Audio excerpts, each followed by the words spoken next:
بسم الله الرحمن الرحیم الحمد للہ رب العالمین والصلاة والسلام علی رسولہ الکریم اما بعد۔ اللہ تبارک و تعالیٰ پر حمد و ثنا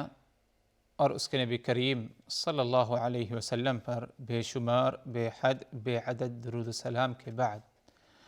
محترم ناظرین، نبوی وصیتیں کے اس سلسلے وار پروگرام میں ہم آپ کی خدمت میں حاضر ہیں۔ السلام علیکم ورحمۃ اللہ وبرکاتہ۔ ناظرین کرام، اگر کوئی شخص بیمار ہو، کسی مرض میں مبتلا ہو، ایسی بیماری، ایسا مرض کہ اس شخص پر اس کا اثر، اس مرض کی شدت کا اثر پایا جاتا ہو، روزمرہ کی زندگی میں خلل پڑ گیا ہو، تو یہ ایک بڑی آزمائش ہوتی ہے بندے کے لیے۔ ایسی حالت میں زیارت کرنا، ایسے مریض کی مزاج پرسی کے لیے اس کے پاس جانا، یہ بھی ایک اہم عمل ہوتا ہے۔ اب اگر کوئی شخص زیارت کے لیے جائے اور مزاج پرسی کے لیے جائے کسی مریض شخص کے، اور اس کو مرض میں مبتلا دیکھے، تو ایسے جملے، ایسی باتیں اسے کہنی چاہیے جن باتوں کے ذریعے اس کی ہمت افزائی ہو، اور اسی طرح اسے صبر کی تلقین کریں، اور جو کچھ مرض پر اجر و ثواب اللہ تبارک و تعالی نے مقرر کیا ہے ایمان والوں کے لیے،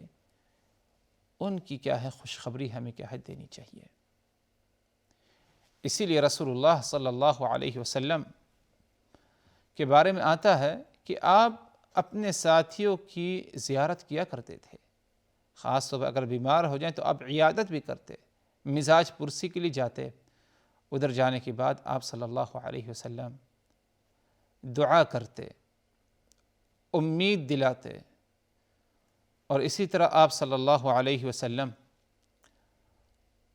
اللہ تبارک و تعالی نے جو اجر و ثواب مقرر کیا ہے مریض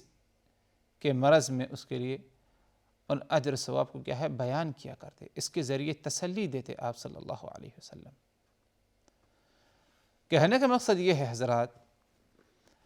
کہ آپ صلی اللہ علیہ وسلم نے باقاعدہ اس بات کی وصیت کی ہے کہ اگر کوئی شخص مرض میں ہے تو مرض کو برا بھلا نہ کہے، بلکہ ضبط نفس سے کام لے اور صبر کرے، اللہ سے اجر ثواب کی امید رکھے۔ اللہ تبارک و تعالی یقیناً اسے دنیا اور آخرت میں اس مرض کا بدلہ اجر ثواب کی شکل میں کیا ہے ضرور دے گا۔ تو برائیوں کو برا بھلا کہنے سے رسول اللہ صلی اللہ علیہ وسلم نے اس سے کیا ہے ہمیں منع فرمایا، کیونکہ برائیوں سے کیا ہے گناہ کو مٹا دیے جاتے ہیں، تو کیا ضرورت برائیوں کو برا بھلا کہنے کے لیے۔ حدیث میں آتا ہے، جیسے کہ حضرت جابر ابن عبداللہ رضی اللہ عنہ فرماتے ہیں کہ اللہ کے رسول صلی اللہ علیہ وسلم ام سائب کے پاس آئے اور دیکھا کہ ام سائب پریشان ہیں، اور کہا ام سائب کو ما لکی تزفزفین، کیا بات ہے، ما لکی تزفزفین، کیا بات ہے کہ تم گھبرائی ہوئی ہو، پریشان لگ رہی ہو۔ یعنی تزفزفین کہتے ہیں عربی زبان میں کہ آدمی اگر جب مرض میں ہو جائے تو مرض میں خاص وجہ سے بخار ہو، حرارت کی شدت ہو تو کانپتا ہے انسان، پریشان ہوتا ہے، کروٹیں بدلتا رہتا ہے۔ اسے عربی زبان میں کیا ہے زفزفہ کہا جائے یا تزفزفین، جیسے کہ اللہ کے رسول صلی اللہ علیہ وسلم حضرت ام سائب سے کہا، اور کہا ما لکی تزفزفین، اے ام سائب کیا بات ہے، تم بہت زیادہ حرکت میں ہو، بہت زیادہ کروٹیں تم کیا ہے بدل رہی ہو۔ ام سائب نے کہا جواب میں، الحمی لا بارک اللہ فیہا، مجھے حمہ کی شکایت ہے، اللہ تبارک و تعالی اس میں کبھی برکت نہ دے۔ حمہ کہتے ہیں عربی زبان میں اس مرض کو جس میں ایک انسان کی، چاہے آدمی ہو یا عورت ہو، اس کے جسم کی حرارت کیا ہے، بڑھ جائے، بخار آ جائے، حرارت میں ارتفاع پایا جائے، تو اسے کیا ہے، حمہ کہا جاتا ہے۔ تو حضرت ام صائب کو بخار آیا، شدید بخار، جس کی وجہ سے بہت پریشان، کروٹیں اپنی بدل رہی ہیں، کانپ رہی ہیں، اور رسول اللہ صلی اللہ علیہ وسلم اس حالت میں ان کے عیادت مزاج پرسی کے لیے گئے، تو ام صائب نے جواب میں کہا، الحمى لا بارک اللہ فیہا، مجھے حمہ کی شکایت ہے، اللہ تبارک و تعالی اس میں برکت نہ دے۔ گویا کہ ایک قسم کا جو ہے ام صائب نے حمہ کو برا سمجھا اپنے لیے۔ آپ صلی اللہ علیہ وسلم نے جواب میں کہا اور نصیحت کی، ایک عظیم وصیت کی، جو کہ صرف ام صائب کے لیے نہیں بلکہ قیامت تک آنے والے تمام ایمان والوں کے لیے ہے۔ جب کبھی کوئی ایمان والا کسی مرض کی شدت میں کیا ہے، مبتلا ہوتا ہے، آپ صلی اللہ علیہ وسلم نے فرمایا، لا تسب الحمى فإنها تذهب خطايا بني آدم كما يذهب الكير خبث الحديد۔ تم حمہ کو برا بھلا نہ کہو، لا تسب الحمى، تم حمہ کو برا بھلا نہ کہو، فإنها تذهب خطايا بني آدم، کیونکہ حمہ یعنی بخار آدم کی اولاد کے گناہوں کو اس طرح ختم کر دیتا ہے، مٹا دیتا ہے، کما یذهب الکیر خبث الحدید، جس طرح بھٹی لوہے کی گندگی اور خباثت کو، میل کچیل کو کیا ہے، ختم کر دیتا ہے۔ لوہے کو آگ پر رکھا جائے تو اس کی جو خباثت، اس کی جو گندگی ہے، میل ہے، وہ سب ختم کر دیتی ہے آگ اور بھٹی۔ یہی معاملہ بخار کا ہے۔ اگر کسی ایمان والے کو بخار آتا ہے، اللہ تبارک و تعالی اسے بخار میں مبتلا کرتا ہے، آزماتا ہے، تو اس بخار کی برکت سے اللہ تبارک و تعالی اس کے گناہوں کو کیا ہے، مٹا دیتا ہے۔ یقیناً بہت ہی عظیم اور بہت ہی اہم وصیت اور ہدایت آپ صلی اللہ علیہ وسلم کی طرف سے حضرت ام صائب کو صرف نہیں بلکہ قیامت تک آنے والے تمام ایمان والوں کے لیے۔ آپ نے فرمایا، فَإِنَّهَا تُذْهِبُ بِخَطَايَا ابن آدم، کہ حمہ، یہ مرض بخار کا جس میں جسم کی حرارت بڑھ جاتی ہے، یہ آدم کی اولاد کے گناہوں کو کیا ہے، مٹا دیتا ہے۔ اس سے بڑھ کر اور کیا اجر و ثواب چاہیے ہمیں، کہ ایک مرض جو ہم نے طلب نہیں کیا، ان نے تو ہمارے کہنے سے وہ مرض آیا، بلکہ اللہ کے حکم سے اللہ نے اس میں آزمایا۔ اس میں اگر صبر کرے، کوئی ایمان رکھے اللہ کی تقدیر پر، ثواب کی امید رکھے، تو اس مرض کی برکت سے اللہ تبارک و تعالی اس مریض کے گناہوں کو کیا ہے، مٹا دیتا ہے اور ختم کر دیتا ہے۔ تو اسی لیے حضرات، اگر بخار آ جائے، اور صرف بخار نہیں بلکہ کوئی بھی مرض آ جائے، تو مرض کو ہم اپنے لیے برا نہ سمجھیں، بلکہ مرض کے ذریعے اللہ تبارک و تعالی بندے کے گناہوں کو مٹاتا ہے اور ان کے درجات کو بلند کرتا ہے۔ بلکہ بعض نصوص میں اس بات کی طرف بھی اشارہ ملتا ہے، جیسے کہ ہمارے سلف کہتے ہیں کہ اللہ تبارک و تعالی اگر اپنی کسی بندے سے خیر اور بھلائی چاہتا ہے تو اس سے جو کچھ برائی ہوئی تھی نادانی میں، اس کی سزا اللہ تبارک و تعالی دنیا ہی میں دے دیتا ہے، تاکہ آخرت کی سزا سے اسے کیا ہے، محفوظ رکھا جائے۔ تو کوئی بیماری کا شکار ہوئے ہم، یہ ایک آزمائش سمجھیں کہ اللہ اس کے ذریعے آزمانا چاہ رہا ہے، تو اس میں ہمیں صبر سے کام لینا ہے، ضبط نفس سے کام لینا ہے اور اللہ سے ثواب کی امید رکھنا ہے۔ اور اسی طرح ہو سکتا ہے یہ بیماری کا جو شکار، کوئی مرض جو ہمیں لاحق ہوا، ہو سکتا ہے ہمارے کسی کرتوتوں کا نتیجہ ہو، تو اس کے ذریعے اللہ تبارک و تعالی ہمیں دنیا میں معاف کرنا چاہتا ہے اور آخرت میں کیا ہے، ہمارے درجات کو کیا ہے، بلند کرنا چاہتا ہے، کیونکہ آخرت کی جو سزا ہے جہنم کی، وہ کئی گنا زیادہ ہے دنیا کی سزا کے۔ دنیا میں اللہ تبارک و تعالی اس کے ذریعے ہمارے گناہوں کو معاف کر دے تاکہ آخرت کی جو ہے سزا سے کیا ہے، محفوظ رہیں۔ تو جب حضرت سائب کو آپ صلی اللہ علیہ وسلم نے دیکھا کہ پریشان ہیں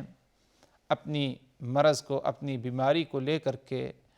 اور سائب سے جب پوچھا گیا کہ پریشانی کا کیا سبب ہے، تو انہوں نے کہا الحمى لا بارک اللہ فیہا، بخار ہے مجھے، حمى ہے، اللہ اس میں برکت نہ دے۔ تو آپ نے وصیت کی اس موقع پر حضرت سائب کو، لا تسب الحمى، حمى کو یعنی بخار کو تم برا بھلا نہ کہو، کیونکہ اس کے ذریعے اللہ تبارک و تعالی تمہارے گناہوں کو کیا ہے، معاف فرماتا ہے اور گناہوں کو کیا ہے، مٹا دیتا ہے۔ اسی طرح علا کے بارے میں آتا ہے حضرات کہ رسول اللہ صلی اللہ علیہ وسلم ایک دفعہ ان کی عیادت کے لیے گئے، ایک صحابیہ ہے جن کا نام العلا،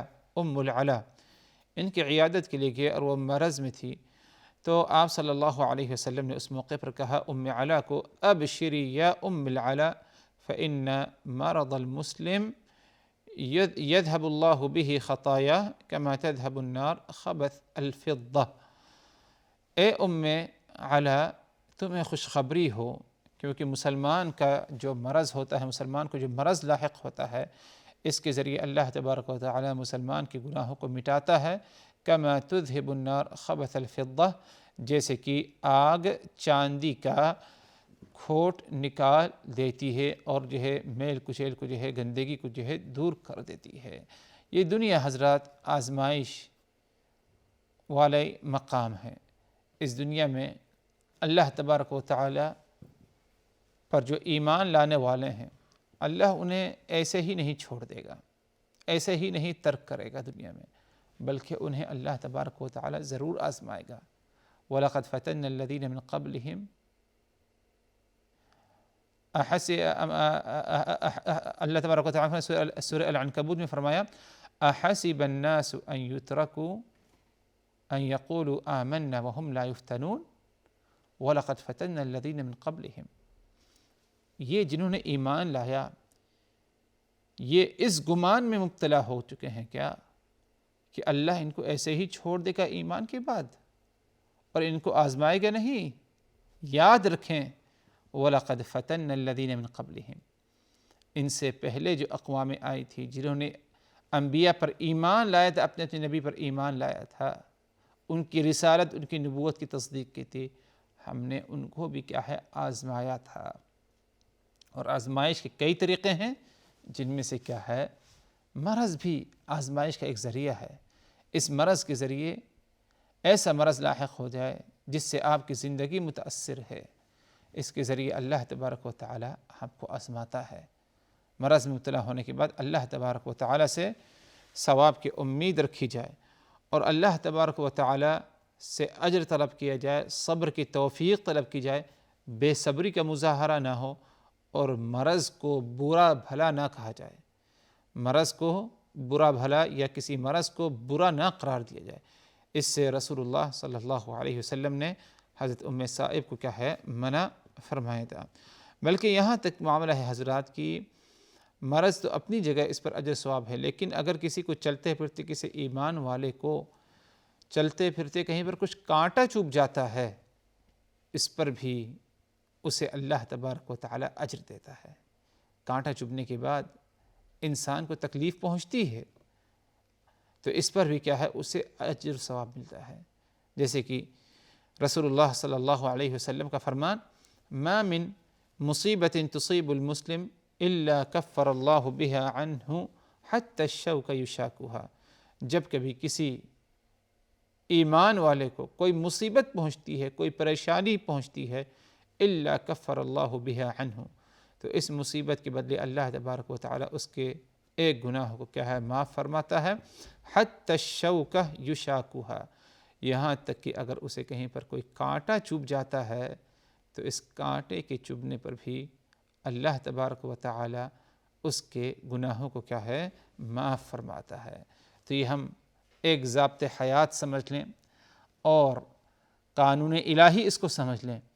کہ ہماری زندگی بغیر کسی آزمائش کی نہیں گزری کی، اور خاص طور پر مرض کی بات ادھر ہے، ہمیں بیماری لاحق ہوگی اور اس بیماریوں کے ذریعے اللہ تبارک و تعالی ہمیں آزمانا چاہتا ہے، ہمارے درجات کو بلند کرنا چاہتا ہے اور ہمارے گناہوں کو کیا ہے معاف کرنا چاہتا ہے۔ رسول اللہ صلی اللہ علیہ وسلم نے ایک دوسرے موقع پہ فرمایا، لا يزال البلاء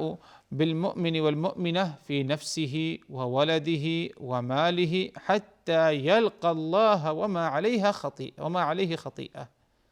لا يزال البلاء بالمؤمن والمؤمنة، ایک بلا مصیبت ایمان والے مرد ایمان والی عورت کے ساتھ رہے گی، بلا لاحق ہوگی، ابتلا آزمایا جائے گا، اس سے اس کے نفس میں بیمار ہو جائے گا، کمزور ہو جائے گا، وہ ولد ہی اس کی اولاد میں آزمائش آئے گی، اولاد کا انتقال ہو جائے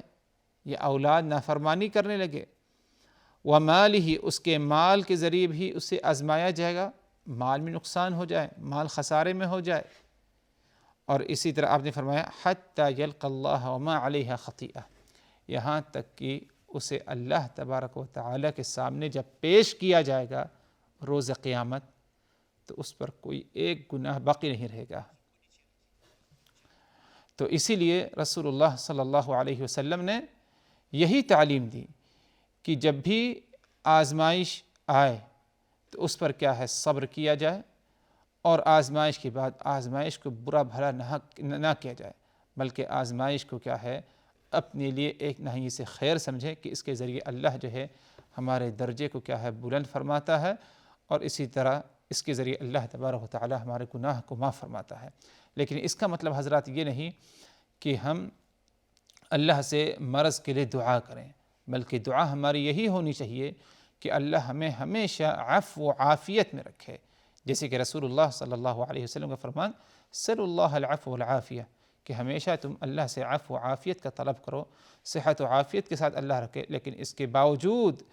نہ چاہتے ہوئے بھی اللہ نے اگر آزمایا بیماری کے ذریعے تو اس میں صبر ہو، ثواب کی امید رکھیں، مرض کو برا بھلا نہ کہیں، اس کے ذریعے اللہ کیا ہے ہمارے درجات کو ضرور بلند فرمائے گا۔ اقول قولی ھذا واستغفر اللہ لی ولکم من کل ذنب فاستغفروہ انہ هو الغفور الرحیم، والسلام علیکم ورحمۃ اللہ وبرکاتہ۔ صلی اللہ علیہ وسلم، صلی اللہ علیہ وسلم۔